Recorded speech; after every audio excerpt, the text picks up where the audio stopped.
And greetings. Happy Wednesday. Welcome to the Steve Deace Show here live and on demand on Blaze TV, radio, and podcast. I am Steve Deace with Todd Erzin and Aaron McIntyre. Want to give a quick shout out to my new buddy Doug Osmond. Yes, he is it's one of those Osmonds. Last time I was down in Dallas, I was having a rough day trying to save the Republic. And our good pal Jill comes up and says, "Hey, I've got a fan of the show I want to introduce you to." I said, "Sure." And it was Doug Osmond of the Osmonds. And I just got to tell you, just meeting a member of the Osmonds made me think Americana still lives somewhere. Americana still lives. It brightens my day. And he gave me this shirt.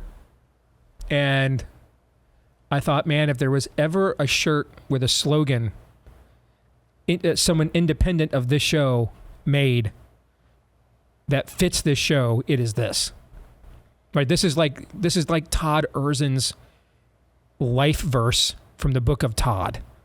Not to act is to act, right? Yeah. Yeah, that's right on the money. That is right on the money. So shout out to Doug. Thank you. Plus, this shirt's an XL and it fits just fine. So that made me feel good too. All right, coming up on the show here today, it is Typical Wednesday Fare. We'll be joined later by the weekly prophet of woe and lamentation. You know, I forgot to ask you, we were discussing some other matters when I came in. Are we having that guest at the bottom of the hour? Is that happening? Just via phone. I mean, but we are. It might be carrier pigeon. I'm not entirely sure. All right. We wouldn't do this for just any presidential movie, okay? In your career here, Todd, have I ever worked this hard to get something booked that I was not going to profit off of directly on any level whatsoever? No. If it's happened, it's been a while, and I just can't remember it anymore. But nothing recently. Yeah. But you know, I'm a child of the '80s, man. I'm a Reagan era kid. You know, I wanted to be Alex P. Keaton when I was growing up. All right. So we're going to try it again. Okay, we are. Which means we're probably going to start buy, sell, or hold on time next segment, the way this has gone so far. But we are going to try again to get somebody on to discuss the upcoming movie releasing tomorrow nationwide about Reagan, which is simply called, ironically enough, Reagan. We're gonna try to do this again today. We have struck out now twice. We're gonna try it again. That might be a good question to ask, by the way. I think you didn't like why was it just called Reagan? I mean, from a branding standpoint, yeah. You think about these things, like, is that like too on the? Are you instantly like saying no to people by if you called it like, what would it be? What would a great quip? The Great Communicator? Something like that. Yeah. Yes. Okay. The Man Who Won the Cold War, something like that. Yeah. Tear Down This Wall. Yes. Would be a great title, but they went with Reagan. So Howie Klausner wrote the script to the film. All right. We're going to try to get Howie on this. And when I say try, I mean try. Because for whatever reason, we can book everybody else in America except people associated with this movie. All right. So we are going to try to get Howie Klausner on this show at the bottom of this hour, and then we will do buy, sell, or hold. We'll get through as many of those as we can, and then what remains, we will get to those during the overtime today. Want to let you know, of course, about our friends over at Preborn. As you are watching the political battle take a disappointing turn on the fight for life. And it seems like a lot of our momentum is being lost politically because it is. Don't be disheartened. I mean, on the ground, we're still taking ground there. And one of the primary weapons of mass destruction where that is concerned is our friends over at Preborn. They have an outstanding pro-life ministry. They have clinics. They confront women who are considering the murder of their children with the reality of an ultrasound and the hearing of her baby's heartbeat. And most of the time, that woman will be convicted in her heart and not go through with killing their kid, that would be great enough. But what I really love is they go the next mile too. They understand now that it's typically not a woman in a stable place in life that is considering murdering her child, but one who is not.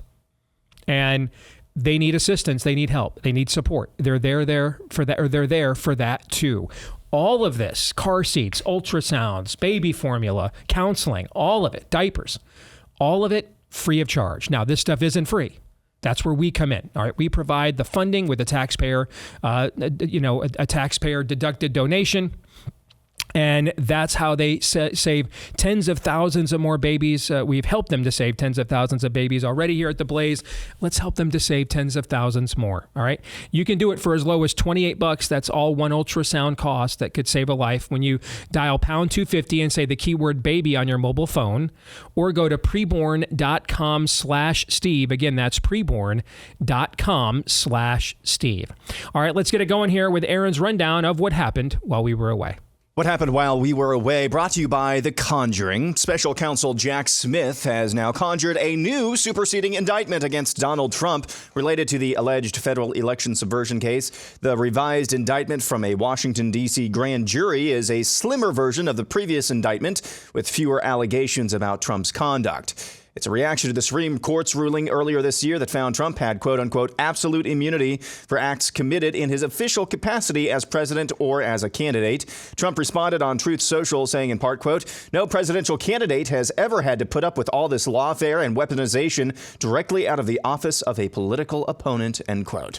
The Kamala campaign has announced they're sitting down for their first interview. It'll be a joint interview with Kamala and Tim Walz, hosted by CNN's Dana Bash. If you want to know why it's going to be, I think, September before Kamala Harris does a sit-down interview, here's one of the last times she was asked an unscripted question from the media. On a different front, Axios this week reported that President Trump, if he gets a second term, will sort of dial back, for lack of a better term, DEI programs that the Biden administration has put in forth. Obviously, I know you disagree with that. I obviously believe that you don't want him to get a second term. That said, if that does happen, what do you think that would do to race relations in this country?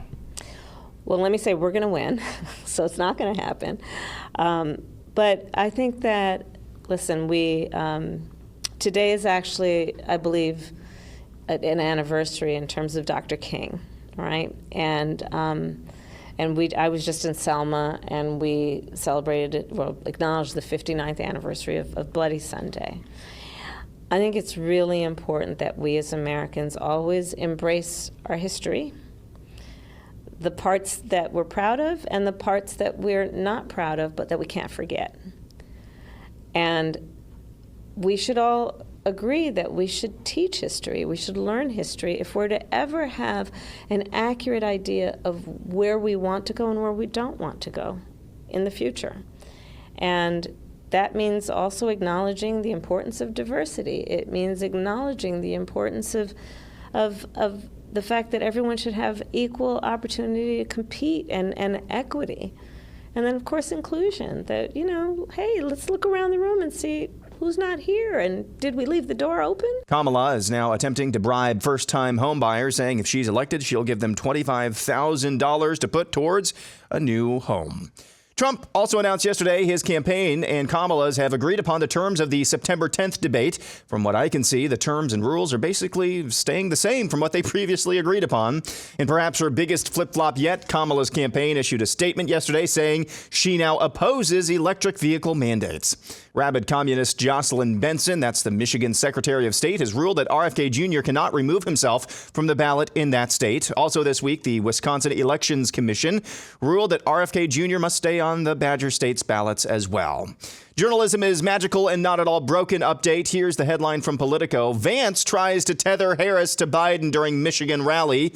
Of course, the community note on X is on point, saying, quote, Kamala Harris is currently serving as the vice president of the United States for the Biden-Harris administration, a role which she was sworn into on January 20th of 2021. Moving on, we go to McKinney, Texas, where a motion was put forth at a school board meeting to affirm a very common sense statement. That we support our young ladies and not allow boys, that's young men that have DNA that is boy DNA, not be allowed in the locker rooms or on the sports team competing against young ladies. So that's the motion. And do we have a second for that motion? So there's no second. We'll go ahead and let it die. All right, we're moving on to our last speaker. As you can see and hear there, not a single person would second the motion to affirm the statement that they'll protect girls from boys in their locker rooms. That is the McKinney, Texas School Board. And finally, Alpha News in Minnesota went to the Minnesota State Fair this week and asked a ton of people about their thoughts on the upcoming election. More people said they are voting for Kamala than Trump. But Alpha also asked supporters of the former what her biggest accomplishment is. I don't know. Sorry, I don't feel comfortable doing this anymore. She was good vice president. She was a very good vice president. That's an interesting question. Getting to vice president. I think just being able to unite people and being positive and upbringing to the nation. I think she's done a really good job trying to deal with the whole Israel-Gaza issue. I have to do more research on her, honestly. I'm just glad to see a woman of color in charge for once. That's it. Just breaking the glass ceiling for women. I haven't followed her political career that closely over the past 4 years, so I'm going to take a pass on that one. And that's what happened while we were away. I don't know. Seems like a good time to maybe mention this. There's an opportunity coming up for the women in your life, one that you're not going to want to miss out on. On September 28th in Dallas is what's called the Share the Arrows event. It's a day dedicated to equipping women to not sound like that. Can I get an amen? Amen. All right. It's a day dedicated to equipping women to not sound like that, with the clarity and courage needed to navigate today's world with conviction and grace. And, of course, this is brought to you and led by our own colleague, Allie Beth Stuckey. There's an incredible list of speakers, including Rosario Butterfield. If you've not heard her story, it's phenomenal. And more. This event made possible with the generous support of Carly Jean Los Angeles, a brand that aligns with our values of truth and faith. You can help all the God-fearing women in your life experience powerful teaching, encouraging fellowship, and inspiring worship by attending this amazing event. Go to sharethearrows.com today. Select from the following packages: general admission, the breakfast package, the VIP package, and the premium all-access package. That's sharethearrow.com. September the 28th, sharethearrow.com. Go there today. All right, let's go now to Aaron's montage.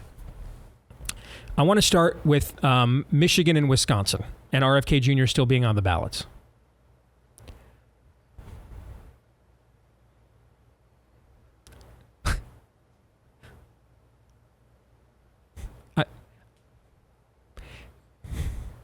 Sorry, I'm at a loss. I didn't intend to be. It's just... It's so brazen. It's so obvious. Because no one's going to be held accountable. Jack Smith's attempt heading into Labor Day to resurrect indictments that the trial calendar could not possibly act upon in time for the election has more credibility than the people running the elections in Michigan and Wisconsin. And especially Michigan. And I go back to the special that our friend and colleague Sarah Gonzalez did, focusing on the state of Michigan earlier this summer. She filmed that this winter. I don't know what the margin of cheating is. I saw a collection of state polls today from Rasmussen, who I've pointed out, Rasmussen has a clear methodological bias in favor of Trump, demonstrated. But because their bias in favor, their methodology's bias in favor of Trump is not as pronounced as the corporate media bias against him, they've actually been one of the most accurate pollsters of the last two presidential cycles in 2016 and 2020. At least on a national level, they were. I'd have to go back and look at their state results. But, I mean, I looked today, and they basically have every battleground state other than Arizona and Georgia within 1 or 2 points. And that's the most favorable pollster Trump has.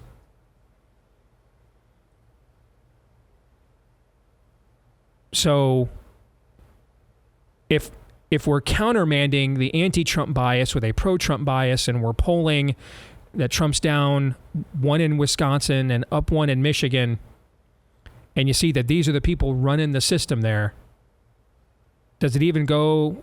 Do I even need to ask the question? How confident are you? I have zero confidence. Yeah, zero. So the post-convention bounce that everybody's been looking for, I don't see that materializing, and I'm still not confident. I just don't let it come down to Michigan, man. I just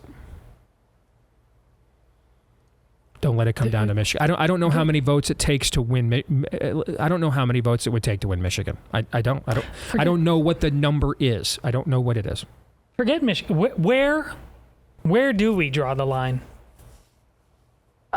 Before COVID came along and talked about this transgender thing, once we're here, we will believe in anything. I absolutely believed it, but we've seen some things since then. It's one thing to believe it theoretically, just like many of us working through scripture, and then you see actual depravity. Guys, I'm sure you're going to get there, but again, Texas. The consequences for what happened in that school boardroom should be a bunch of men showing up, you're out. We're done with this. No one would even second a motion. I think these things are directly related, and it's what you said, Steve.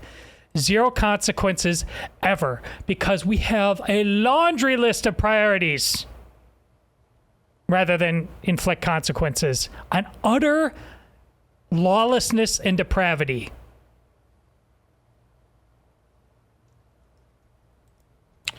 I'm looking at the 2020 election results. I looked it up. McKinney is in Collin County. McKinney, Texas is in Collin County. Collin County, 2020 election results.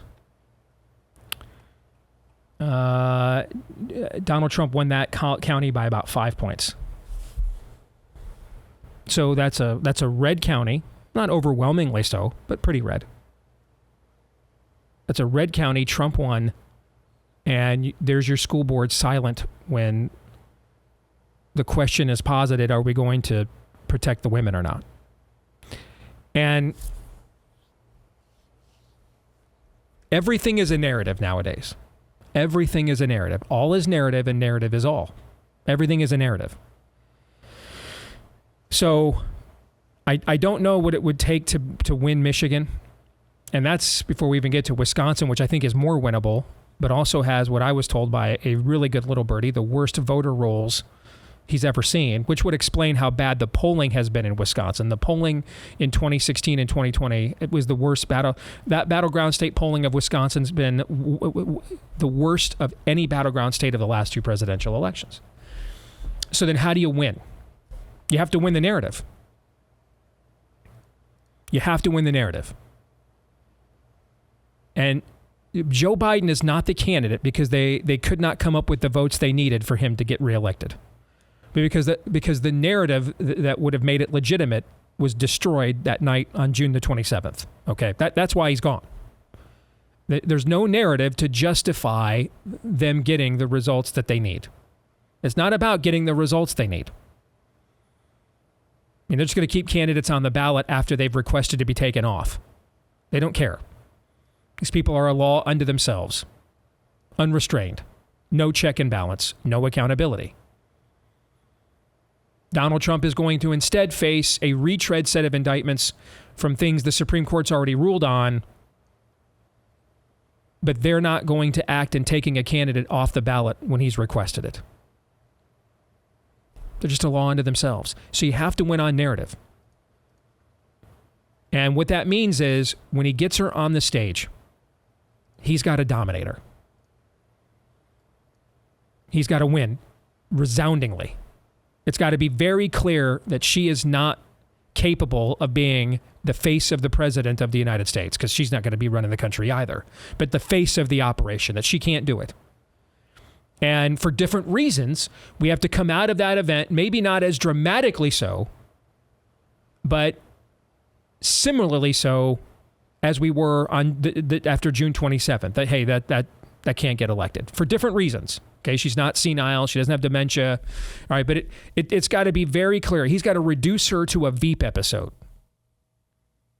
And that, because you don't win anymore on nuts and bolts with these people. You have to beat them at the narrative. You have to have a superior narrative. Remember during COVID when we marveled how there could be no control groups? You remember this? Like after years and years of being lectured by our progressive friends that Sweden was the country we were supposed to become the most like, and all of a sudden they acted like they didn't know where Sweden was. Do you remember this? What is the Sweden? I don't know what that is, right? Okay.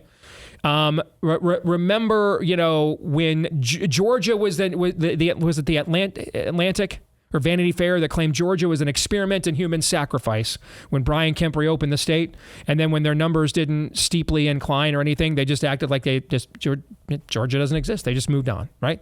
Remember when they had the primary election in your home state of Wisconsin, right?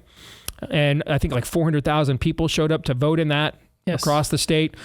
We waited 14 days after that event. Piles of ash, yes. We waited for the data to show us the piles of ash. It was never there. They just move on. They just memory hole stuff, okay? And so you have to beat them at the narrative. That's where you have to beat these people.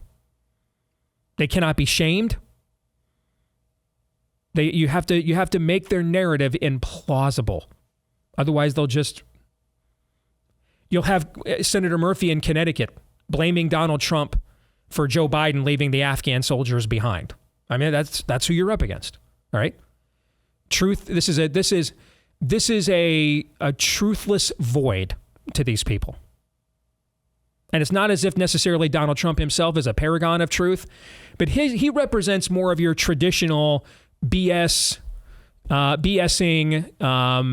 shyster, Commander McBragg, obfuscating politician that we've all lived with, as a species for how many centuries of human existence? All of them. These people represent something different. They're untruth. Like they are seeking to undo reality.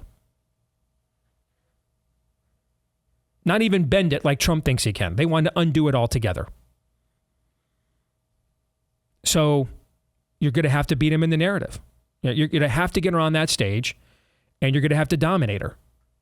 You can't come out with a one-run win. You can't. Win is it's no longer plausible for the American people that Kamala Harris could be president of the United States.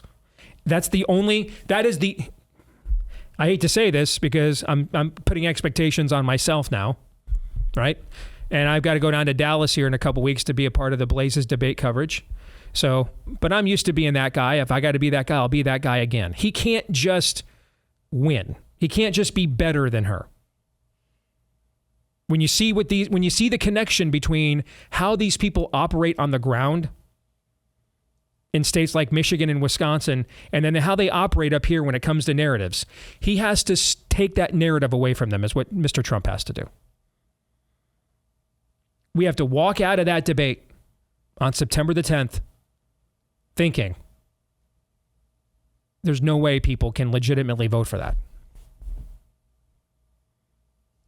Just like we did June 27th, albeit for different reasons. And anything short of that, and you haven't penetrated their narrative.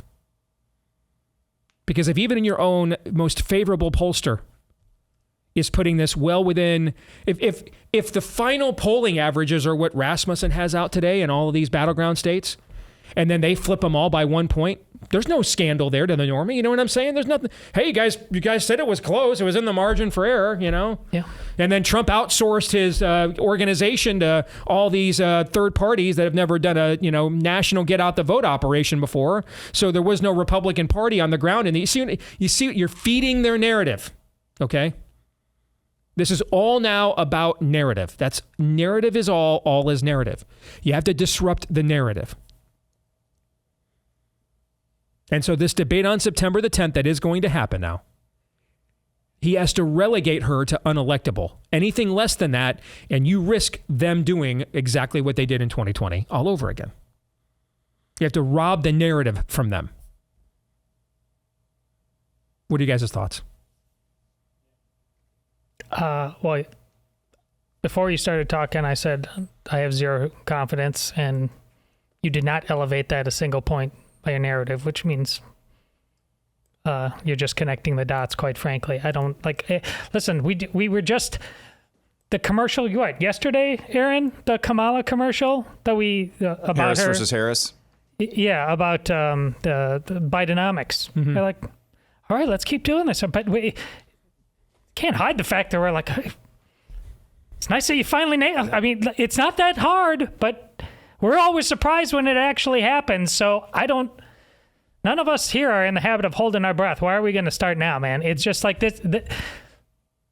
We keep asking for something that we thought was going to be obvious after a man gets shot in the head, but it's still not happening on a regular basis. I don't know what it's going to take. We're probably begging for something that can't happen. In essence, Aaron, we need Donald Trump to do to Kamala Harris September the 10th what Ron DeSantis did to Gavin Newsom. That's probably a better analogy because neither Kamala or Gavin are senile.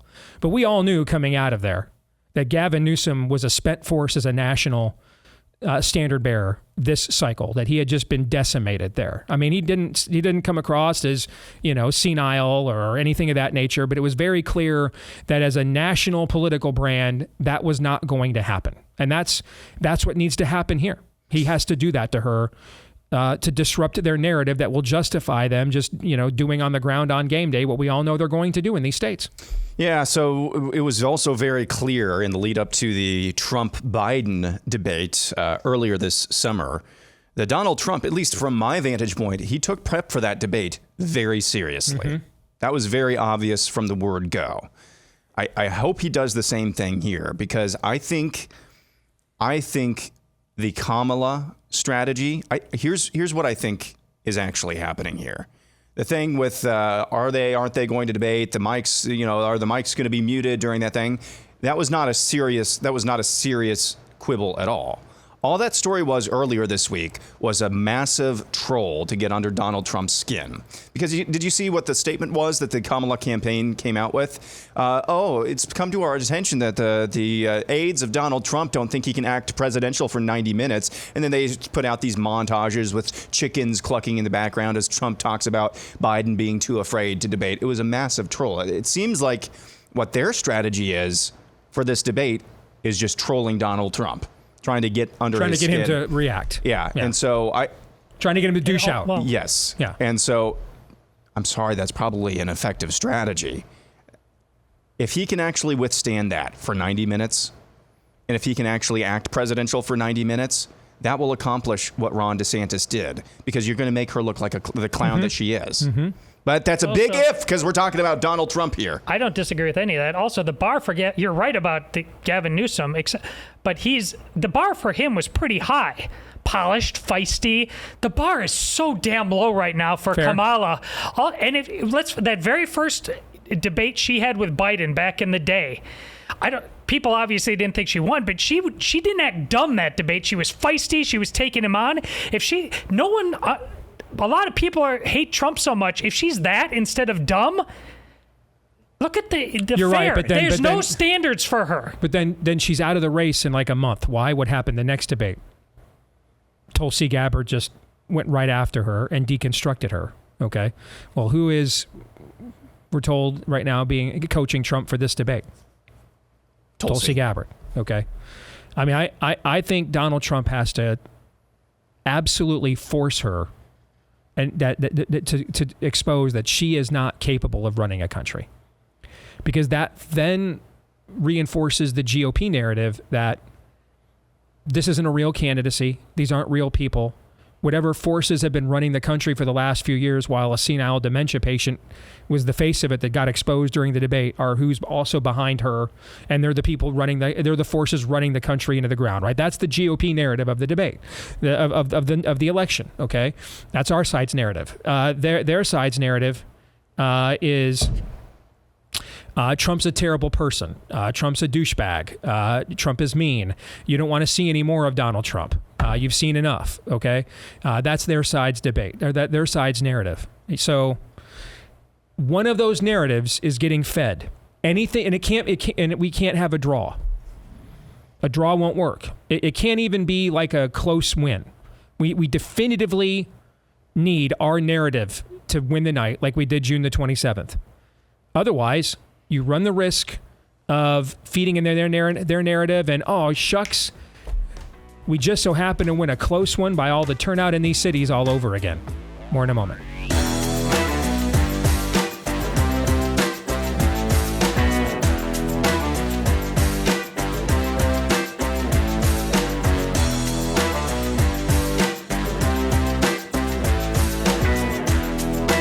You know, with the students heading back to school, always good to get more resources because learning never stops. That's why we're happy to tell you about our friends over at Hillsdale College. They've made it easy for you to learn all the more with the Hillsdale College Podcast Network. You can learn from Hillsdale by listening to one of its excellent podcasts while taking a walk or driving to work. And the content and the quality of Hillsdale's podcast, including the Larry Arnn Show, the Radio Free Hillsdale Hour, the Online Courses podcast, all are top-notch. You can find them on all your major podcast platforms. They've got millions of downloads, and it's just one of the many ways that our friends at Hillsdale are defending liberty on the battlefield of education. So find your new, we hope, second favorite podcast today on the Hillsdale College Podcast Network at daceforhillsdale.com. Dace4, F-O-R, daceforhillsdale.com. Again, that's daceforhillsdale.com. Perhaps the third time is the charm. Howie Klausner is the scriptwriter for the new film releasing nationwide tomorrow, Reagan. We welcome him here to the show here on The Blaze. Howie, Steve Deace here. It's a pleasure to have you with us, brother. How are you? Hi, Steve. Good morning from Newport Beach, California. It's great to be here. So, Howie, take us back to the very beginning of this project, how you got brought into it, and why you wanted to be a part of it. Well, I tell you what, the very beginning for me was the night of, I believe it was May, I can't tell you the date, of 1981, when I watched Reagan return from the hospital and back to work at the joint session of Congress. And that night, watching that just outpouring of love and respect and brotherhood and everything, it was just one of the most significant nights of my life. And that's when I flipped from working in the Jimmy Carter machine campaign as a college student to I'm a Reaganite. So in 2010, my friend Mark Joseph, the executive producer of the movie, called and said, would you be interested in this? And I just dove in with everything. And so it's been 14 years, and here we are. We're rolling out this weekend. How do you take such a remarkable life and distill it down into 2 hours? How do you do that? Well, of course, my first draft of this script would have been about a 4-hour movie.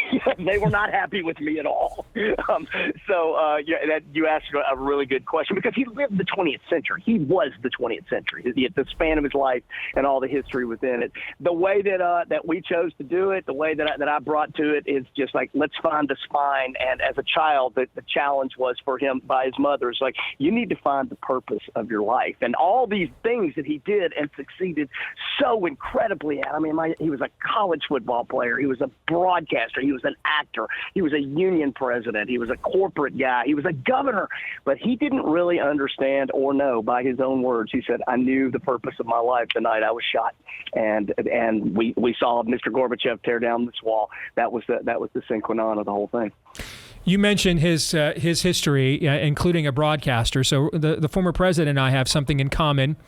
Both of us used to work at News Radio 1040 WHO in Des Moines. And in fact, I used to be the afternoon drive there. And when I was doing afternoon drive there, we were on only our second sports director in the history of the radio station, a guy named Jim Zabel. He succeeded Ronald Reagan as the sports director of WHO Radio and worked there that many years. And I used to go to work every day with literally a shrine to Ronald Reagan in the lobby of these offices. And in the entire history of WHO, because it is just such a legacy radio station in Iowa, if you can somehow get a job there, you tend to work there for like 50 years. There are only two on-air personalities in the history of WHO that have ever left and gone on to quote unquote bigger and better things. There are only two. And it's me and Ronald Reagan. We're the only two. Okay. Well, I'm kind of seeing Steve for president coming into the fore here. We could go there. Don't tell my wife that, and don't tell much of America that, by the way. But how much did that experience? And for younger listeners, you don't know. I mean, he was taking what they called at the time ticker tapes. And he was taking ticker tape, updates, inning by inning updates of Chicago Cub games on WHO radio. And he was reenacting them as live play-by-play as if he was there right off of the ticker tape. Okay, I'm going to now tell you the most torturous deleted scene for the writer. We were out of time, and this is a true story. Maybe you were about to tell it. Is that ticker tape got interrupted once? There was a storm, the line went down, whatever it was. He's on the air reading this ball game to everybody, and it was a big audience. I mean, that was a 50,000 watt station, wasn't it? I mean, It was a big audience, and for about 12 minutes. He's just making up everything as he's going along. It was a baseball game, was it? I don't think it was a football game. No, it was the Chicago Cubs baseball game. Correct. Yes. It was a Cubs game. It was a Cubs game, and he's literally just going, "Well, that's a little high and outside," and that typical Reagan voice is, "Oh, there's a shot down the line." He's making the whole thing up, and the thing came back on, and he never missed a beat. It just kept right on going. All of these various life experiences, lifeguard, broadcaster, union president, how did they formulate an actual U.S. president? How did those experiences come together to create most likely at the very least, the second most important presidency of the 20th century after FDR? At the very least, you could say that.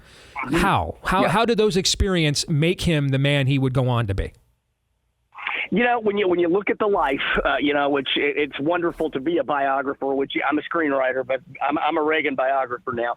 When you look at it start to finish, you can see how every chapter absolutely formed him. And thank you for bringing up the lifeguard thing, because I believe it was the lifeguard thing that formed him for the rest of his life. He even said it himself. He said, "I could see when people were in trouble before they could." And that really, you look at every other chapter, you look at him as a broadcaster like yourself. He was the great communicator. He was. You listen to what that guy said, because he was so good at it. Even as an actor, people used to sort of deride that thing. It was, well, he's just an actor. He's not really a president. As he said, it is the role of a lifetime, because you're a leader and you have to act like a leader. Everybody should go, if you're going to leadership school, watch Ronald Reagan, because he understood. I represent the United States of America. So you look at everything, and then of course as a governor, he learned how to govern. So all these things, when he was looking for his plans, he's figuring it's all forming him really for that chapter of his life, the presidency, and ending with bringing down the Berlin Wall. I heard a story about Reagan from Bill Bennett, his former Secretary of Education, once. And Bill had told a story about how he was new on the job, and he comes in and he gives an interview to one of the left-wing newspapers, the Times, the Post, one of these, and essentially just lets his cards out. We're going to reform the department, we're going to do school choice, going to do all this stuff, and the op-ed page of the newspaper that he gave the interview to just absolutely destroyed him. You're going to hurt children, you're going to destroy education in America. And so he goes in, this is right before his very first cabinet meeting as a member of the cabinet. And he goes into the cabinet meeting, and he is getting, this bleeping guy kind of looks from the rest of the cabinet, right? Like, this new guy comes in here and making everybody's job harder. The new guy, kind of the side glance, right? And he is feeling like this is going to be the shortest Secretary of Education tenure of all time, right? And so they all sit down for the cabinet meeting, and Reagan walks in, and he has the newspaper that this op-ed is in. He's carrying it into the meeting, all right? And he opens the cabinet meeting, he sits down, and he opens the paper and starts reading the op-ed verbatim, just destroying Bill Bennett and the administration. And Bennett's like, "I'm getting shorter and smaller and shorter and smaller. How do I update my resume? I'm done here," right? Okay. I'm done. And he reads the whole thing to the cabinet, and the rest of the cabinet is looking very smug, like, "Yeah, we knew it." Okay. But when Reagan gets done, he pauses for effect for a second and says, How is it that this guy's been here for a few days and has managed to make all the right enemies? What am I paying the rest of you to do? What have you all been doing here this entire time? Okay, and I've retold that story to many people. I love that story because it does demonstrate again the kind of leadership qualities that you were talking about. That's him. 100%. Why now? Why do we need this story, Howie, right now? Oh, Steve, to me, and as I know you and your audience, it's beyond obvious. We're lost. Our culture is just completely adrift, and it's never about one person or one man. Reagan's. He was famous for saying, a great leader isn't a great leader. A great leader is somebody who inspires the people to their greatness. And that is what's so desperately missing right now. We can talk about the nuances of what's happened politically and everything in this country, but more than anything else, I mean, what we sought out to do, and I think we succeeded, is to make a movie that makes us remember how great we really were, and for those born after 1985, how great we can be again. We're still a great people. If he were here right now observing all the insanity going on, he would still say, this is still a great people, a great country. Our leadership is not doing the greatest job, and I want to say that to both sides. But more than anything else, this was a guy that loved his country. He loved people, even those who disagreed with him, even those who just lambasted him in the press and elsewhere. He just killed them with kindness because the guy was about love, and it works every time. Yes, he was about love, but I'm curious because I have not seen the movie yet. I'm going to go see it in theaters here. I got my tickets yesterday. I'm going to go see it Friday night. Okay. Good. Please do. Thank you. But I am maybe concern's not the right word. I'm curious. That's the better word. Okay. Because there is sort of this like Rick Warren, perpetually Joel Osteen smiling, seeker-friendly, stand for nothing, affirm everybody, ex post facto take on Reagan, right. That he was just, this charming, nice guy. And if you were to watch his political ascendancy, those speeches in the 60s, 70s, and even during the 1980 campaign, those were not things that GOP consultants tell you to say to single women to get them to forget that they hate you and vote for you. I mean, these are really hard hitting, in your face. Right. Like everybody quotes "Rendezvous of Destiny" as a speech. Have you ever? I don't know how many people have read it. Okay, because I mean, it is in your face. It's basically a modern version of Joshua. Choose ye this day whom you will serve. I mean, he lays it out there. That's exactly right. And so exactly right. This idea that he didn't understand the cultural stakes of the time and just patted everybody on the back and didn't actually go to war, didn't say to the hippies on the college campuses, we'll just arrest your rear ends for doing this stuff. We're not tolerating it.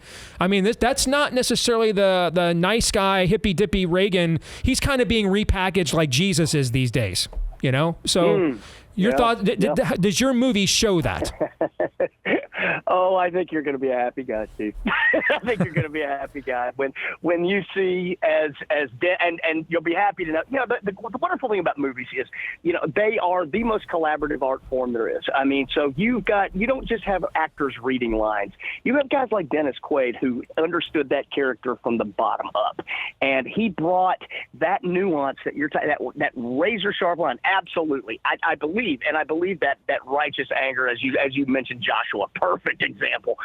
Same thing. It was still the love of the country. I probably should have been a little bit. He was never afraid. He wasn't looking for a fight, but he was never afraid of one when it came down to that. So you're 100% right. He was not just this avuncular, nice old granddad kind of guy. Not at all. And I think I don't want to do any spoiler alerts. Yeah, don't do any spoilers. No, don't do that. Okay, yeah. So I just, but judging by that commentary you just made, thank you. You're spot on, and I believe you're going to be really pleased with the characterization and the plot of this man's life and the movie itself. All right, final question. Give us a performance.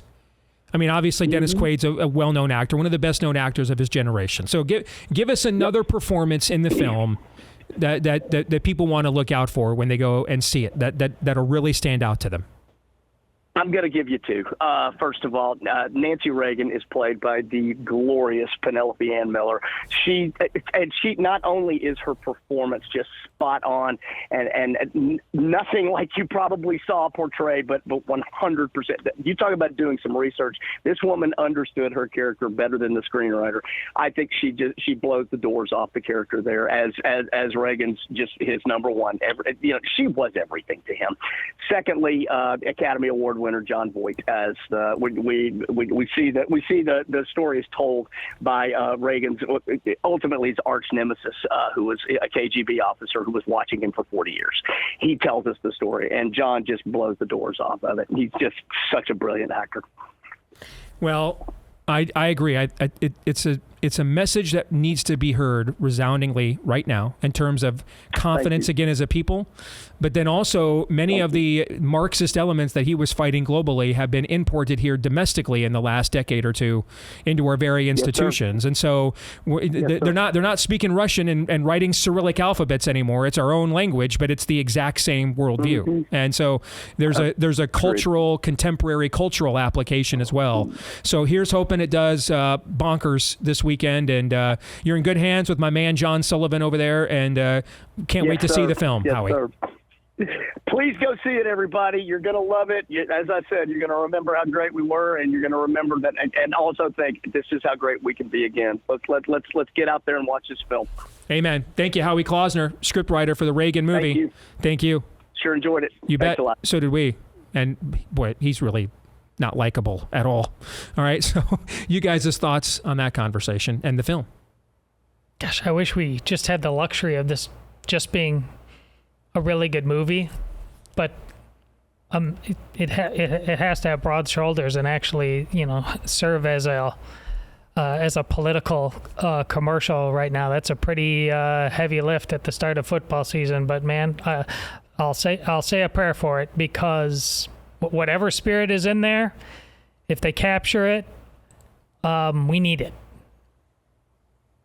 Amen. Yeah, I was just going to say that. Amen to that. And these types of opportunities to tell the types of stories, which it sounds like they effectively did in this movie, these opportunities, if we continue going down the path that Howie articulated early on in that interview and that you brought up later on, Steve, culturally, those opportunities are going to be fewer and far further between, because whatever appetite there is, whatever audience there is to go to a movie like this, and as I talked about, I think last week during Pop Culture Tuesday, or maybe a recent Pop Culture Tuesday, there's a brick wall between you leaving the theater and the real world. But to whatever extent, in terms of themes and meta themes about story and things of that nature, whatever chinks in that wall there is, I hope movies like this, stories like this,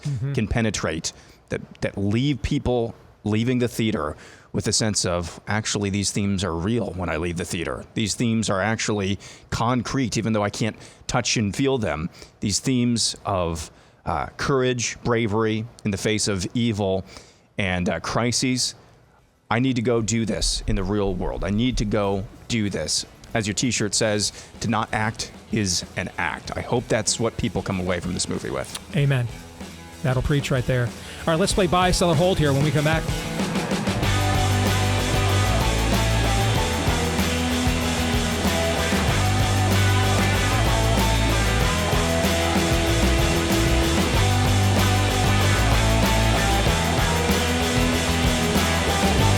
Back here with Hour 2, live and on demand on Blaze TV, radio, and podcast. Steve Deace here with Todd Erz and Aaron McIntyre and all of you. Quick little programming note. You're doing this under duress today. I just want everyone to know the extreme amount of courage and bravery I am demonstrating right now, because the Wasps are back. All right.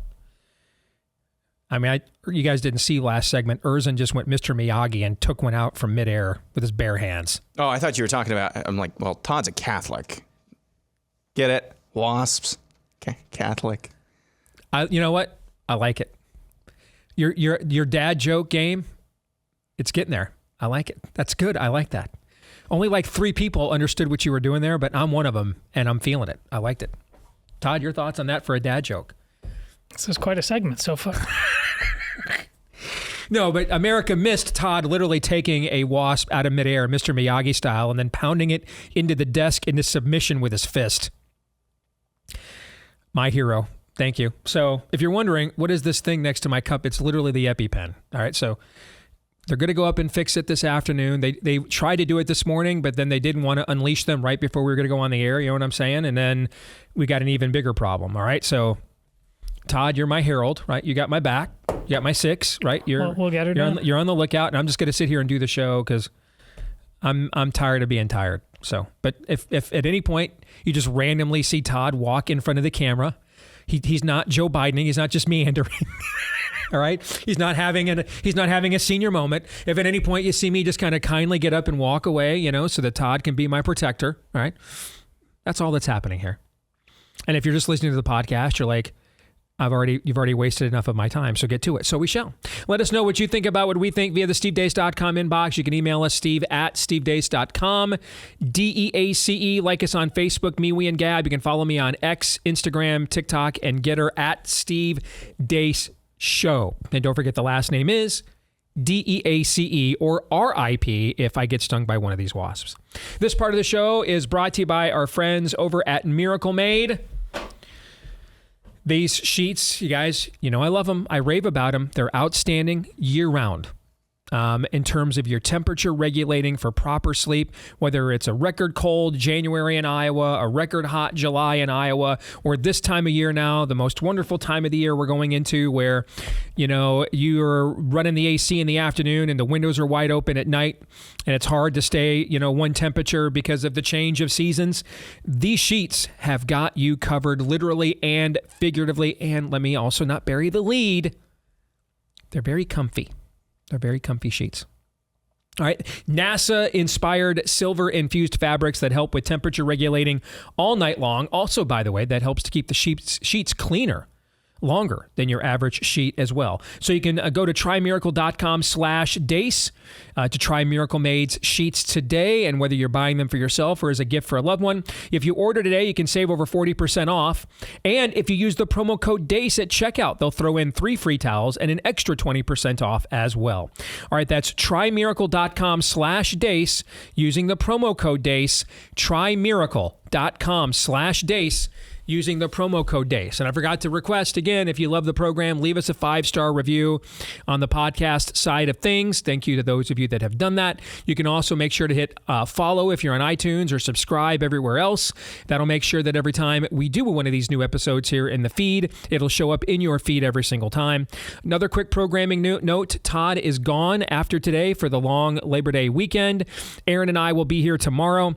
We will make sure to inject as much anti-Catholic venom and bias as possible into Theology Thursday without Todd here to hold us accountable whatsoever. Oh, we have a submission about Mary coming up on Bias. We do, yeah. And I think James White will be our special guest, actually, with his non-answered rebuttal to Todd's Romanist attacks. All right, so we will... I'm sorry, I tried to do that with a straight face. I couldn't do it. Sorry. Todd, would you rather talk about Connor Stallions now? It's just... Todd, Connor Stallions or James White? Who would you prefer we discuss tomorrow while you're not here? Yes. Look at that smile. I'm at the on Todd's face. I'm at the food buffet. Just load it up. It's all delicious. Yes. All right. So Todd is gone tomorrow, and then we're off on Friday. And really looking forward to the show we have, the Evergreen show we have for you with Haunted Cosmos. You're going to think those guys are really cool because they are. All right. And then we just have nothing Monday for the holiday, and then we'll be back on Tuesday. And then our plan is, even if I'm off to the races. Yep. Even if I'm not here, I'm at a hotel somewhere in a remote location because I've got something to do for the election or a speaking engagement. Our plan, good Lord willing, and the creeks don't rise, as we're here live every single day between then and the election. That's our plan. So we'll see if we can stick to that. Oh, except for one day. One day, I forgot. I've got my annual Michigan football. That's later in September. That'll be one Friday. It'll be taped, but everything else will be live and here. We hope, health and weather permitting until the election. All right, let's get to it. Let's play some buy, sell, or hold. We'll get to as many of these as we can. We'll get to the rest in the overtime. Daniel Horowitz coming up here at the bottom of the hour. And this is where you have given Aaron your submissions. Todd, you and I have not yet seen them. Aaron will then roll them out here in real time. You and I will react in also real time with a buy or a sell, plus an explanation why. If, however, at any point in time we have chosen to hold, we have shamed ourselves and emasculated the entire male species. And if that is you, okay, then to demonstrate the level of shame you have to dress like Brohio for work every day. Every show for the rest of the year. Is that the guy in the ski mask? The ski mask and the goggles. Yes, the Ohio State message board guy going through Connor Stallion's Venmo to save. Yes. You have to dress like Brohio for every show the rest of the year. All right, let's go. We'll begin with Meg Brock, who says Lila Rose, David French, and Mike Pence will collaborate on a 2024 voting guide for evangelicals titled Good People on Both Sides, How Not Voting Will Save America and the Unborn. All right. I love Meg. We've been good to her. She's been on our show. She's doing great work, right? And Meg has more balls than most of the men. I mean, Meg is one of the homeschool gals that was going into the Rite Aids without masks. Okay, while the men were at home making sure their little princesses were masked up for Costco, right? Okay. But I'm going to sell here on the grounds that I think it's way over the top to put Lila Rose in the same company as David French and Mike Pence. Mike Pence. Just not even close. For the same reasons, Meg. Lila Rose has more balls than either one of those guys. And it's not even freaking close. Not even freaking close. Okay? I mean, Lila Rose is a warrior. So I don't think she belongs in that group with those two poor excuses for men on any level whatsoever. Love you, sister, but I got to break ranks on this one and sell, I'm afraid. I'm going to sell as well, unless there is, everybody's portfolio is on the table at this point. If there is a legitimate reason why, I just haven't seen one yet, where she has clearly been outed as part of the grifter class, and the show's pretty comfortable documenting that a lot of Big Baby is part of that. I would just need more. I'm open to it, but I would need more, and until then, I will sell. I don't have a problem naming names of Big Baby people. Right. My experience has been Lila is one of the best we have. Doesn't mean we have to agree with her on everything, but my experience has been she's one of the best we have. And she's also not saying anything to the Trump campaign right now that is untrue. Much of her analysis is not much different than my own. All right, next we go to Adrian Slade, who says Trump will eventually go on the Joe Rogan Experience podcast. Sell. Has Joe changed his mind about that? Didn't Joe just say? I think Joe's already said no way. Yeah. Yeah, I'm going to sell. I don't think so. Both selling? Okay, moving on. We go to Matthias Nilsson, who says Carrie Lake will be remembered as the Beto O'Rourke of the GOP. By the way, where is Beto O'Rourke gone? He completely disappeared. Well, but if that's the standard, maybe it will be, because we'll be sitting here, if we're still sitting here in 8 years, and remember that Carrie Lake? And you know what? I don't want to buy, even though she has disappointed me several times. I don't want to buy.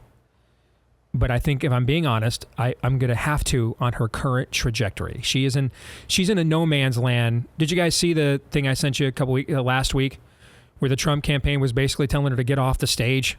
Yeah. At that event. Yeah. Okay. Get off the stage. On the talk, the memo screen in front, she's in a no man's land right now where she's fallen somewhat out of favor. She's on the periphery of Trump world now.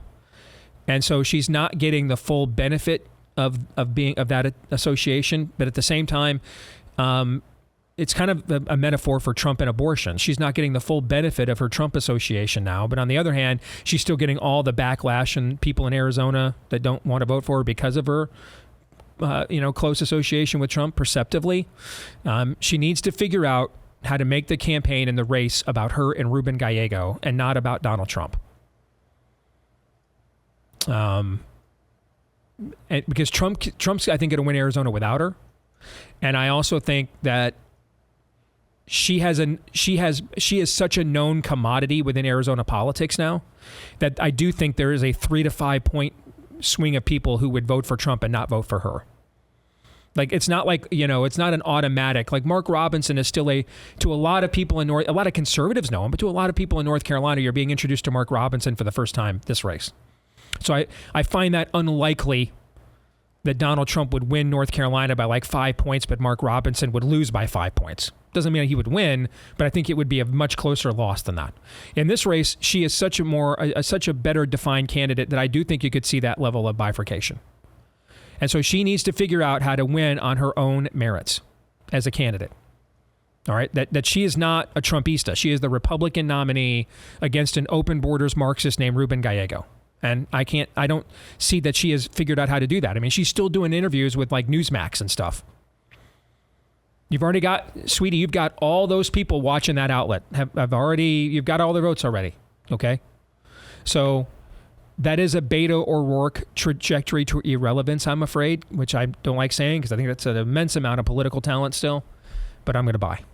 Unless something changes, I'm going to buy. Yeah, I'm fine. His bio has something called Powered by People or poweredxpeople.org, which appears to be a Democrat voter drive organization. So he's probably like on the board of that or something, I would guess. So. Who, Gallego you're talking about? No, Beto O'Rourke. Oh, that's where he is? By the way, well, Steve, what would you have her do? Let me give you an example of something that she could do. And she could do this. Pick up the phone and call Ron DeSantis. Pick up the phone, call Ron DeSantis, bury the hatchet. He's at least the third most popular Republican in America. Maybe still second. You know, J.D. Vance may not quite be there yet as the running mate for Trump, but I'd probably rank him second. But at the worst, Ron DeSantis is the third most popular Republican in America. And she needs to do something to show the McCain flake voters that there's something different about her that they didn't like the last time she ran. Pick up the phone. Ron DeSantis went to North Carolina for Mark Robinson, who's just Donald Trump with more melanin and more of a jelly roll. Okay? So pick up the phone. Ron doesn't want Ruben Gallego in the U.S. Senate either. Okay? But he's not coming to you. You lied about him. Pick up the phone, bury the hatchet, bring him out for an event. Something like that. That she could do to demonstrate to the people of Arizona that don't want to vote for her because of who they think she is, that she's maybe more than they thought she was. Next, we go to Gen X Ked, who says, as Trump endorsements go, Lindsey Graham is more excited to get behind RFK Jr. than Tulsi Gabbard. I see you. I see what you did there. Bye. Yeah. But because of the nature of that post, I'm not going to say I'm feeling you, if you catch my drift. Bye. Yes. Next is Jason Rowland, who says the college football 25 gaming engine is fundamentally flawed. Just kidding. That's great. Oh, that's so good. I was gonna have you pause right there and get Erzin's reaction, but then he got to the just kidding. Okay, that was great. I love trolling Todd on this stuff. It's enjoyable. Go ahead. I'm sorry. Self-righteous non-Trump Republicans on X are becoming the man in the temple that thanks God he is not like the others. I think that's true for some of this. I think that is true for some. I'm going to sell because I think there are legitimate concerns, okay? And let's face it, it's not like Trump's doing a great job of closing the loop here on the pro-life issue. Fair? Yeah. Okay, so he opened this up, right? This isn't, he doesn't have to do it this way. He's not a victim. I mean, he is provoking some of this, for sure. And there is certainly an element of it, and we've gone after it a little bit, but I don't want to paint all of that blanket of a broad brush for fear that now I'm actually being self-righteous on my side. You see what I'm saying? Mm-hmm. There are some legitimate concerns, and Trump has opened himself up to this with his own pro-life messaging. He has invited some of this. So I share much of your frustration, Jason, but I'm not quite willing to go that far, so I'm going to sell. Yeah, I'll sell as well. Next is Jeffrey Preston Bezos' Stan account, who says Cruz beats Allred by at most 1 percentage point. I will sell. I think that it's more likely Cruz will win by 10 points than 1 point. Yeah, sell. Next, we go to Data Mask, who says dismissing the rise in autism rates as just changes in diagnostic criteria is like ignoring more sexual assault reports due to a culture of increased reporting. Both explanations imply a benign status quo, discouraging further investigation and action. That last sentence there, what did you call it during COVID? The unfalsifiability fallacy. Yes. You can't. Basically, that's your way of saying Rush's old saying, I can't disprove a negative, right? Yeah, basically. Yeah. All right. But with much bigger words. Okay.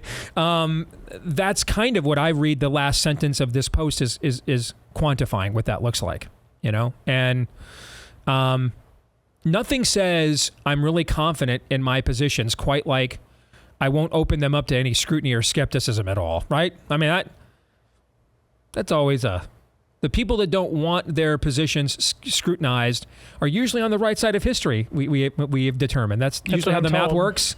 Yeah. So let's just, I don't know. Like a few years ago, RFK Jr. talking about chemtrails the other day. I just lost my mind. I'm okay. I'm listening. How about let's do this? I got an idea. Let me. So first of all, this is me buying your proposition, because of what I'm about to say next. Let's just do this.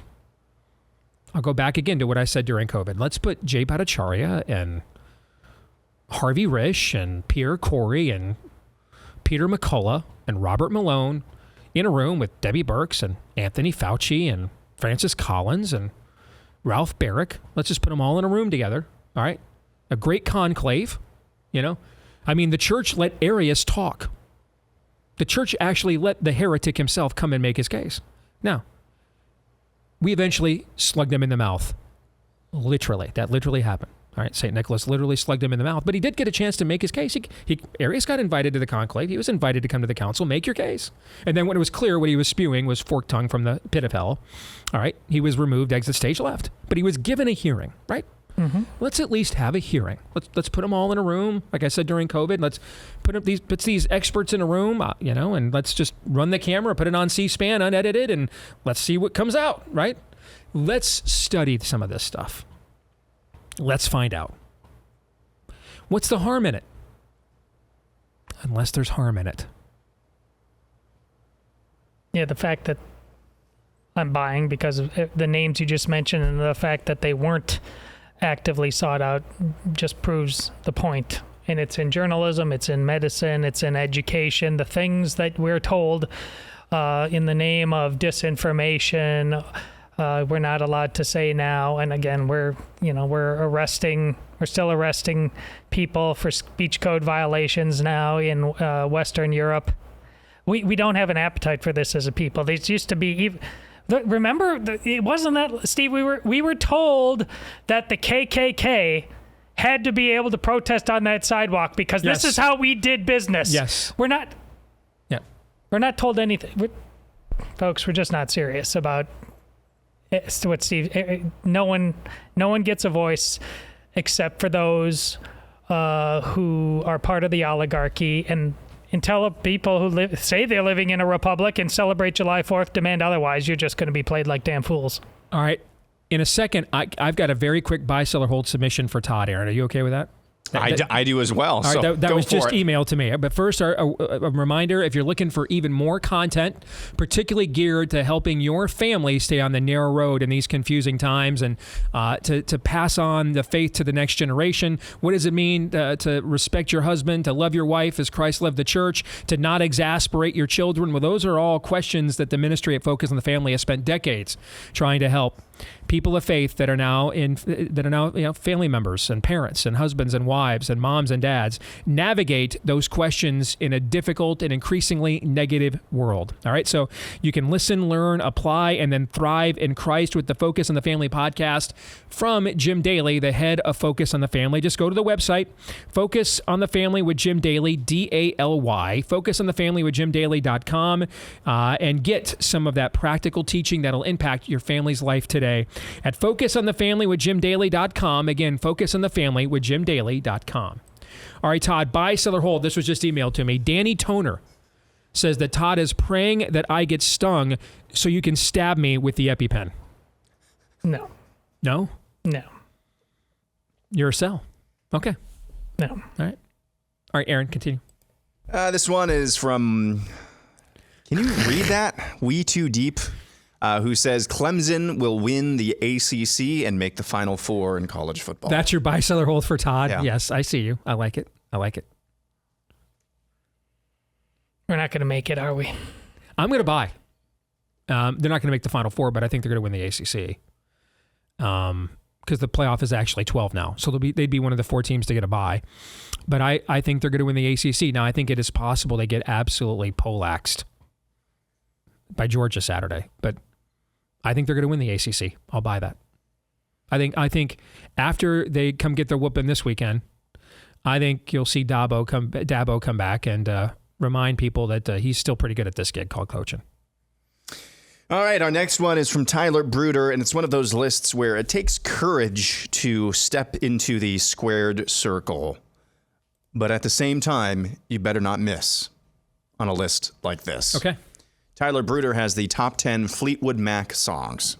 Now, you're a big Fleetwood Mac guy. I love Fleetwood Mac, yes. Yeah. Number 10, Everywhere. Okay. Spelled it wrong, but you bet. Yeah.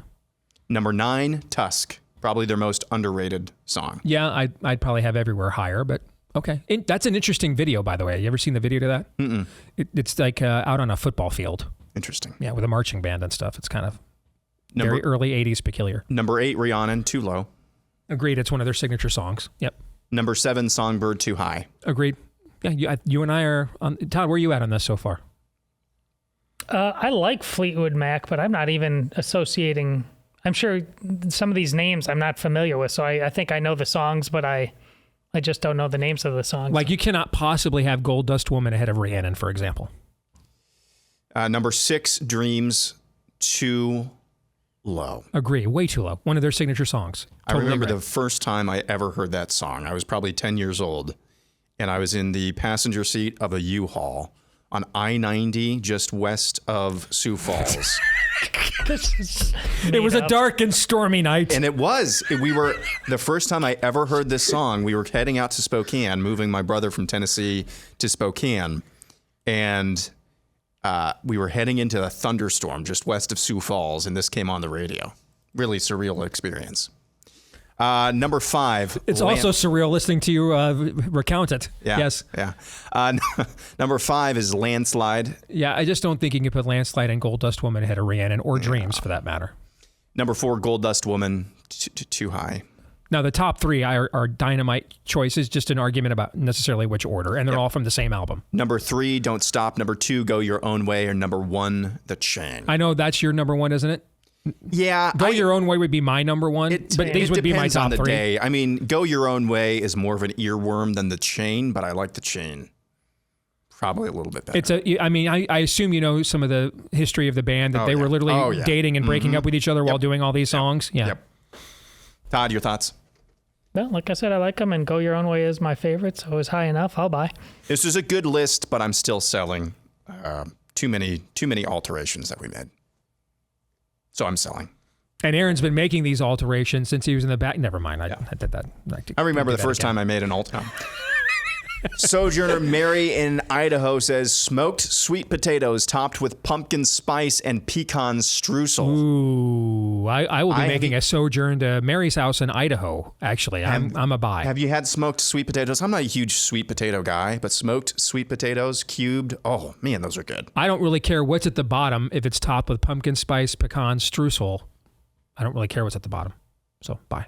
Phrasing. I like sweet potatoes. I'll buy. Next, we go to this top 10 departments in the new Kamala administration. Oh my from gosh! Tiny Johnny. Do I need to? Am I going to get fired for any of these? Number 10, the Department of Fentanyl. If you can't stop the flow, just go with the flow. Yeah. Number 9, the Department of Children Transition. Number 8, Department of China. Well, to be fair, that's the pretty US much in government. that's every administration almost. Number 7, Department of What Can Be, Unburdened by What Has Been. That's good. Number 6, Department of Minor Attracted Person Expansion. Oh, I hate you. Number 5, Department of Vote Monitoring. Yeah, there's a lot of that going on. 4, Department of Food and Water. Are we still going to be permitted that? Or yeah. Minimum rations in the gulags. Yes. Number 3, Department of Acceptable Religions. Preach on that. Yes. Number 2, Department of Official News. And Nice. number 1, the Department of Joy. Yeah. Trump would be wise to read Roll that that like the poop map and Governor DeSantis. Yeah, it wouldn't hurt. I like it. I'll buy. Also, I was concerned. Yeah, I mean, if we're going to get into Kamala, there can be a lot of departments, if you know what I'm saying, Money. Ooh. So I was kind of clenching at what was coming down the pike, but you kept it on the level, so I'll buy. Well done. Yeah. Made a mistake. I missed this one. We'll go back here. This is Chit Bat Crazy. Mount Rushmore of low-hanging fruit. Figs, grapes, apples, and Lindsey Graham. I'm tired. That's excellent. Yeah. That is just excellence right there. I mean, that's a homily right there. I'm in. I'll buy. 100%. Love it. This is from Coach Phil Smith, Todd's top 5 college football teams this year. Yes. Number 5, Low T University. Nah, that'll work. Yeah. Yes. Dude, I'm listening to a local podcast who promotes a tee shot company. And they're talking about how they go in for their tee shots. These hosts go in for their own tee shots every single week. Yes, every single week. And I thought that was bad enough. And then they started talking to the proprietors of this tee shop. And there's like, yeah, all your listeners are coming in. It's crazy. Like half of our business comes from your listeners. What's this podcast about? Sports. Yeah. Guys. It's not a bit, guys. It's like, are you sure you want to be promoting that? I don't know. That half of your listeners are. Anyway. Go team! Anywho, back to the list. Number 4, pleated khaki sweater vested college. That'll preach. Yes. Number 3, Bing State. I like it. Number 2, nice idle. You got university. Nice. And number 1, way too comfortable state. Yep. Yes, that's a good list. Yeah, that's pretty good. Bear with me here. Can you tread water here for a little bit? Because I absolutely something screwed up for me on my slides. No, in fact, I'm just going to leave you hanging. In fact, and I got to. You okay with that? That we just leave him hanging, make it really uncomfortable and cringy for the audience. On him here, and everybody knows that Aaron is totally unprepared and screwed this up, and should have known better. I fixed it now. Let's go to Jeff Gibson, who says, when it's finally truthfully told, China was behind the Trump assassination attempt. Sell. I mean, not that I can't believe it, but I need more than that. I'm going to sell because they wouldn't have missed. China isn't leaving this up to the math club flunky. Okay. I don't think China would have missed. Final one before we get out of here for this segment. Nick says the next president goes full-blown road checkpoint authoritarian in a self-inflicted broad-scale emergency from domestic terrorism that finally finishes off the Bill of Rights. Your papers, please. I could see this happening. If you're saying the next president is Kamala, bye. I don't know if we were meant to read between the lines along those lines, but if you're saying that, bye. I'm going to sell because I don't even want to internalize such things right now. Okay? But I'm going to sell. But you're probably right.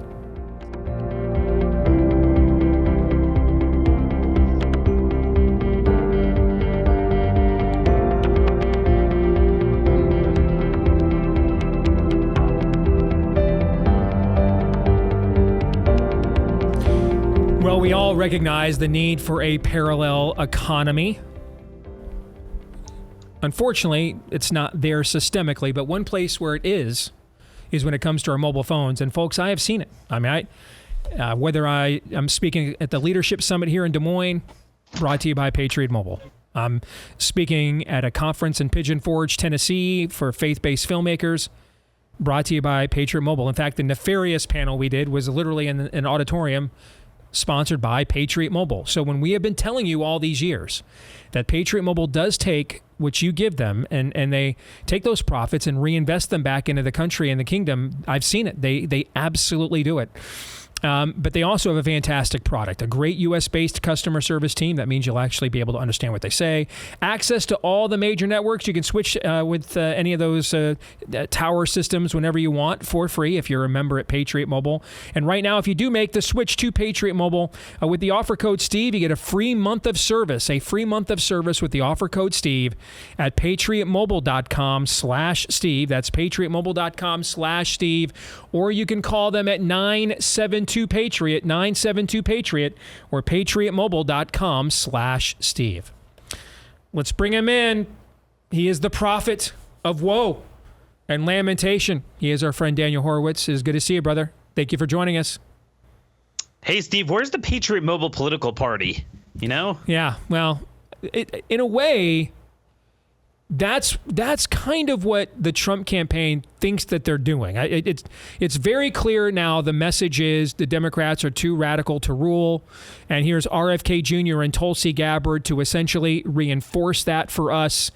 And you kind of now have almost co-running mates in a way, where J.D. Vance kind of represents the you and I's wing of the party. We would have some nuanced differences with him on approaches to things, but a lot of our ideological premises would be similar. Okay, so they're kind of co-running mates right now. Okay, and so J.D. Vance represents kind of the traditional right-wing base, and RFK Jr. kind of represents more of your Big Tent, expand the party, bring in a lot of the disaffected people, the Brett Weinsteins, the Naomi Wolfs, that people that you and I got to know during COVID, okay, as fellow dissenters, right, against the regime and the narrative, kind of welcome them in. And RFK Jr. is kind of that inflection point and or confirmation of that, to then go to normie America and say, hey, these people are too radical to rule. I'm not the radical here. I'm the one that's attracting Democrats, okay? They're the radicals here. That seems very clear now that this is the closing pitch of the Trump campaign. Thoughts? Yeah, I mean, I don't know how much the I'm not the radical is going to help, because you don't want any I in that campaign. You don't want any focus on Trump himself. The focus needs to be just accentuating her radicalism. And like I said last week, having her own the incumbency of all the melees, economic, border security, all that stuff. I mean, that's the bottom line. My biggest observation in the campaign is this. The bad news is that she's ahead, and especially when you got to project out, given the mismatch in terms of ground operation and what we've seen the last number of elections, Democrats overperforming their polls, you got to assume she's ahead. The good news is she did not get a bounce from that convention, and I didn't think she would, because her entire lead is built off the fact that Trump is old hat, we're sick of him, and she's something new. Mm-hmm. So in the abstract, that is a winning formula. But one thing she can't do is showcase her views and her party's views on national TV. There is nothing they showcased that is going to win over a single one of the voters they need to win. And I think that's what you saw with zero convention bats. I'm pretty sure Republicans have had duds before, because they're kind of experts at that. I don't think Democrats, if you look back, USA Today, I think, has tracked this. I don't think Democrats have ever not gotten any bounce.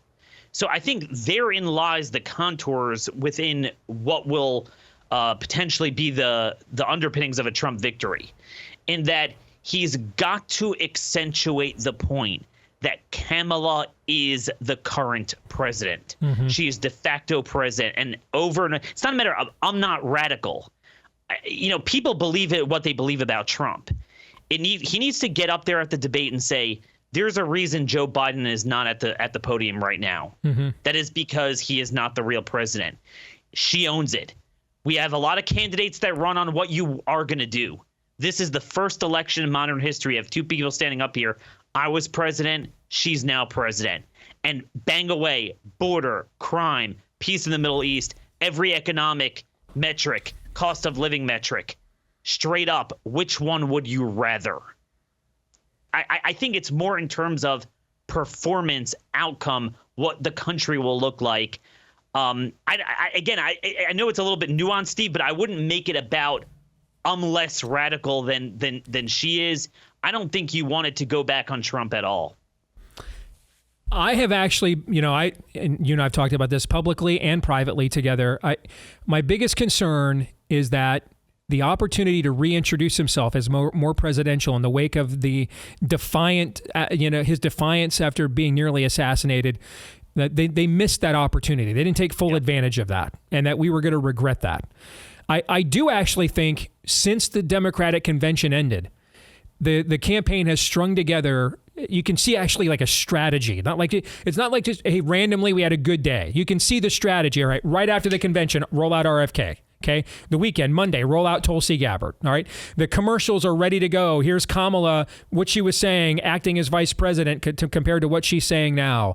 I love having the former president doing these long form podcast interviews where he comes across at least more personable than just standing up there riffing, to his audience. And most of America just can't stand that act outside of his audience.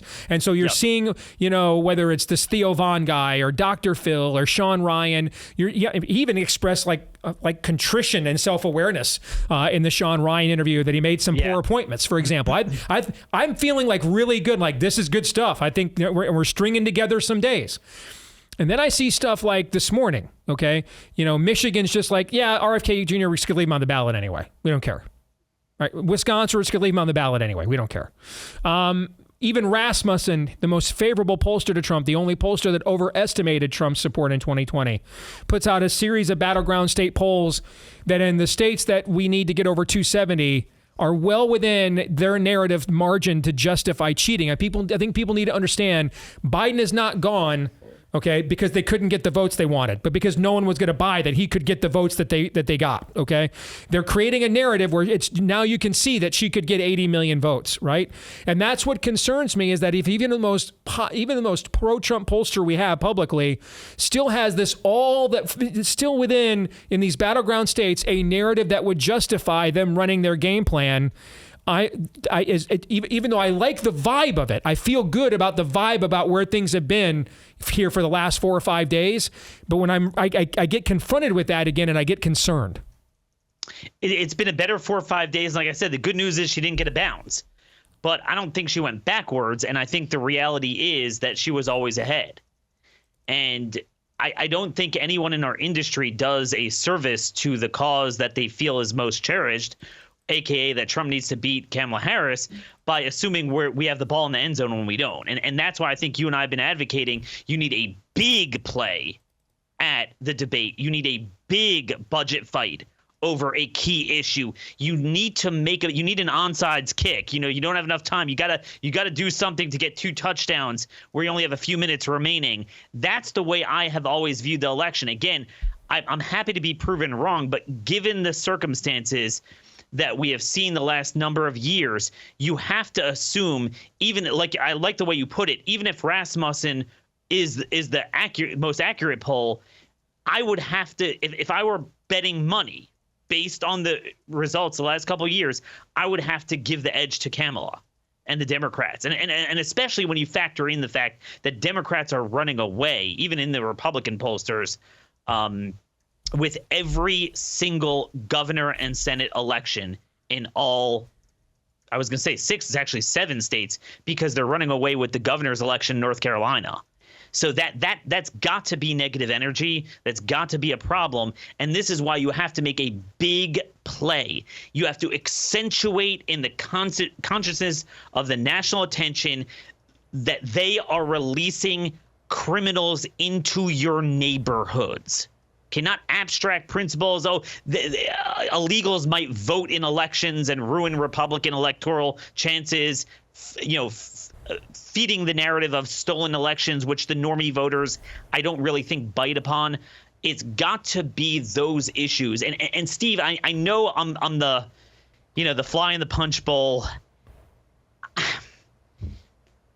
The whole Tulsi RFK thing, there's nothing negative about it. I just don't think that's winning you an election. It's a very online thing. This sort of like 3% candidacy that we've seen a lot, whether it's in a Republican primary, someone has sensationalist videos, or independent candidates. You view them basically as a proxy for Vivek Ramaswamy in the presidential primary, basically. It's a very online thing. I agree with you on that functionally. I do think if the message that RFK Jr. gave Glenn Beck the other day, my uncle and my father could not get nominated in today's Democratic Party, okay? If there were a way to get that message into the normie water table, I do think it would be devastating. I just don't know how to get that into the normie water table. I don't know how to do that, okay? I agree, because if we don't, then we're largely talking to a bunch of people that were, at least, even if they weren't going to vote for us, like a Brett Weinstein kind of figure, they're at least sympathetic enough to consider it, okay? But where that would be really devastating is if you could get that on, a Joe Rogan podcast 2 weeks before the election or something like that. Where do normies go? Because the View in those places, we're not winning anybody there, right? And so where do our normies getting content and information? We're hearing a Kennedy say that my father and uncle couldn't get nominated in today's radical Democratic Party. I do think if there was a place to get that in there, it could be devastating. I don't know what place that is. But I agree with you, Steve, that it's more Ali Stuckey's audience than Joe Rogan's audience. I mean, if you look at, maybe there is a theory out there that you could squeeze out a couple more points of non-college educated whites that Trump hasn't gotten. But I think, most polls seem to show, and the election results show this by congressional district, that it is the marginal white college educated voters, like you say, they're not communists. They're not there with the N95 at the Hamas rally transing their kids. They don't like what's going on, but they just don't like Trump. Mm-hmm. And you need to get in their minds the dislike of the current melees and have Kamala own it more than they're thinking about what they don't like about Trump riffing on his, what they view as sort of a low-class persona. And I think, again, that is what all the down ballot stuff shows. I mean, I've talked about us losing mid-sized cities, suburbs around mid-sized cities in red states. Democrats just won the Tulsa mayorship last night. Again, this is the sort of area we're losing. And, it cannot be about personalities. It cannot be about a Vivek campaign. It's got to be the big issues etched into the national consciousness. It's the budget fight and it's the debate that's going to determine that. If I've got time for one more question, I got about 2 minutes. If Donald Trump called you on the phone and said, all right, Horowitz, you've got 90 seconds. What's the best advice you've got? What would you tell him? Very simple. I'll say it again like a broken record. Call up Mike Johnson and say, we are having a budget fight. We will never have a better issue and more critical timing coinciding with it than having a fight over not releasing other countries' criminals into our countries or cities doing it, sanctuary cities. You'll never get a better polling issue. You'll never get a better issue that speaks to safety of neighborhoods. One thing we've learned about, and I've spoken to a lot of local candidates, people care about their own bottom line more than ever before. They don't care about abstract principles, for better, for worse, often for worse. People are acculturated to getting stuff from COVID, getting stuff. People want stuff.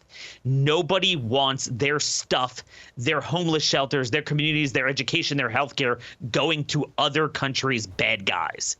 I mean, I can't fathom why you wouldn't want that fight September 30th, right when early voting begins. That is the biggest ace in the hole. Good stuff.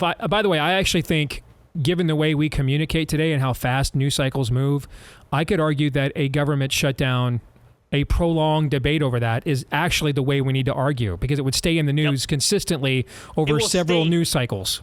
Because even if you put these things up as standalone bills and Democrats vote against them, you win that day and we just move on to something else the next day.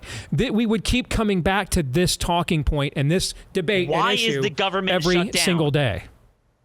Why is the government shut down? It's not because Trump wants to cut, $10 million from Head Start. This is not, and I'm not saying that we lost in the Gingrich era either, but this is not over cutting popular American programs. It's over cutting out foreign rapists, murderers, gangbangers, and fentanyl traffickers. I mean, every day, all our side complains about is the Democrats and the media. Oh, the media won't focus on this. They won't focus on that. They won't focus on Tim Walz's radical stuff. You want them to focus on what you want to focus on? You have a government shutdown fight over, drug traffickers and rapists?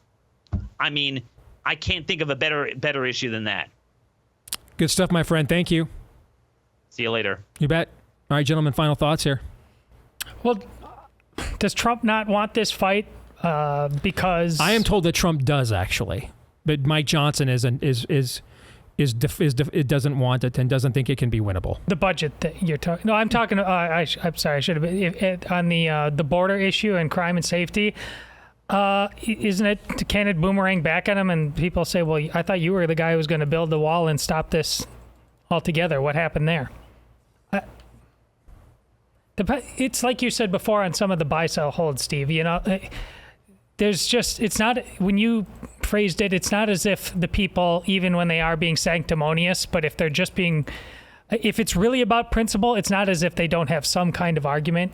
And therein lies the problem too. Of course, Daniel's right tactically, but Trump's the messenger on this, and that often doesn't go so well. Aaron? Yeah, I mean, you're holding out hope ultimately on Donald Trump not being Trump. Now, on Sean Ryan's show, as you pointed out the other day, there was some actual contrition there. An old dog maybe learning a new trick. But, you know, this is what we've said about, this is what Todd says all the time about Trump. He is the weather. You can take an educated guess about the weather, but you cannot predict the weather. And you're holding out hope that the weather is going to be fine when it comes to Donald Trump. That's basically ultimately what you're looking at. You hope that it's sunny and 72. Some days it's sleeting. Some days it's 110 degrees. You just don't know. We're going to stick around, finish buy, sell, or hold for Blaze TV subscribers in the overtime. For the rest of you, we will see you tomorrow, noon to 2 Eastern, right after Glenn Beck, right here on Blaze TV. Until then, Romans 8:28.